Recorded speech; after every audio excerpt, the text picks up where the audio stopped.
দীক্ষা কি সত্যিই প্রয়োজন? দীক্ষা নিলে কি জীবন বদলে যায়? দীক্ষা নেওয়ার আগে কি কি জানা উচিত? দীক্ষা নেওয়ার পর কি কি করতে হবে? দীক্ষা কি? দীক্ষা নেওয়ার কি কি লাভ? স্বামী সর্বপ্রিয়ানন্দ দীক্ষা নিয়ে কি বলেছেন? দীক্ষা কি আধ্যাত্মিক জীবনের জন্য অপরিহার্য? দীক্ষা নিয়ে কিছু ভুল ধারণা এবং তার বাস্তবতা।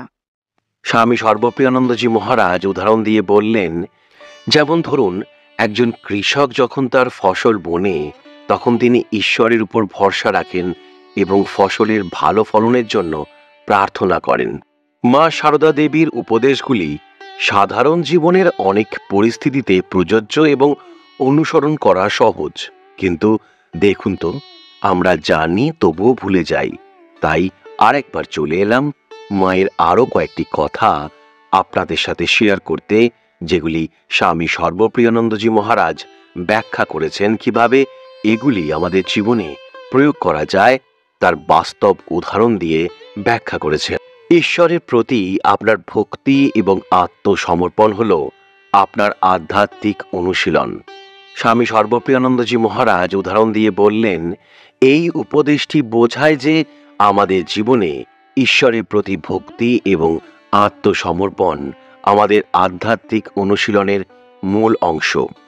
এটি আমাদের জীবনের সকল কাজে ঈশ্বরের ইচ্ছাকে প্রাধান্য দেওয়া এবং তার প্রতি সম্পূর্ণ বিশ্বাস রাখার মাধ্যমে প্রকাশ পায়।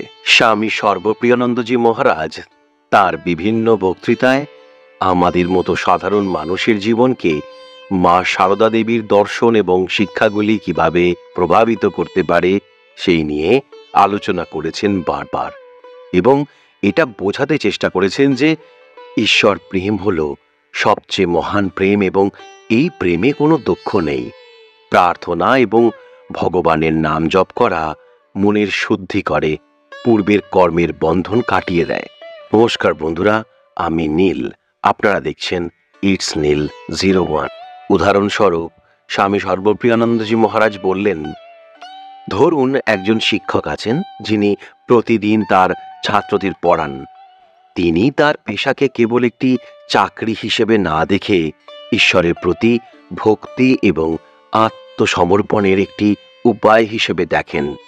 তিনি প্রতিটি ক্লাসে যান এই মনোভাব নিয়ে যে তিনি ঈশ্বরের সেবা করছেন এবং তার ছাত্রদের মধ্যে জ্ঞানের আলো ছড়িয়ে দিচ্ছেন। যখন তিনি এইভাবে কাজ করেন তখন তার পেশাগত বাধা এবং চ্যালেঞ্জগুলি তার কাছে আর বাধা মনে হয় না, বরং ঈশ্বরের প্রতি তার ভক্তির প্রকাশ হয়ে ওঠে।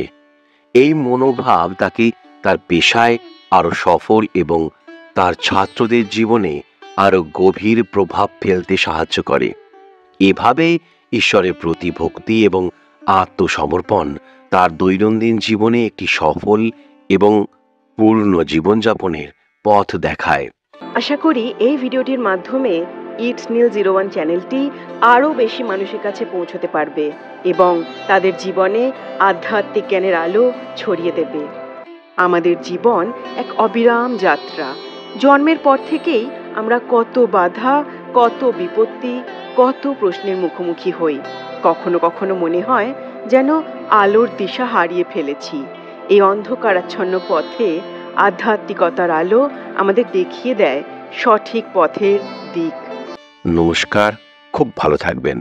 আবার দেখা হচ্ছে পরের ভিডিওতে। একটু অপেক্ষা।